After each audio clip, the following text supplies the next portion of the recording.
सध्या मी मुंबईच्या गिरगाव चौपाटी या भागामध्ये जर पाहायला गेलं तर संपूर्णपणे प्रशासनाच्या वतीने जय्यत तयारी करण्यात आली आहे। नियंत्रण कक्ष पोलिसांच्या वतीने तयार करण्यात आला आहे। याचबरोबर शामियाना सुद्धा करण्यात आला आहे। या ठिकाणी राज्याचे मुख्यमंत्री, उपमुख्यमंत्री याचबरोबर महानगरपालिकेचे वरिष्ठ अधिकारी संध्याकाळी 6च्या सुमारास येऊन गणपती बाप्पावर पुष्पवृष्टी सुद्धा करतील। त्यामुळे संपूर्णपणे गिरगाव चौपाटीच्या दिशेने जाणारी वाहतूक सुद्धा या ठिकाणी नियंत्रित केली जाणार आहे। तगडा मुंबईत पोलिसांचा बंदोबस्त असणार आहे।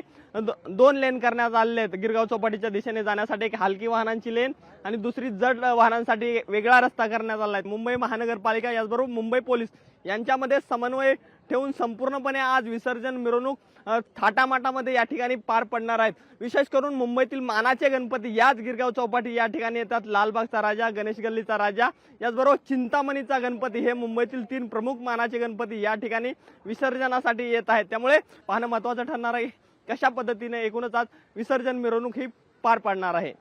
कॅमेरामन लालचंदसह मी अजय अडसूळ, लोकशाही न्यूज, मुंबई। लोकशाही मराठी ऐका, पहा, जागरूक रहा।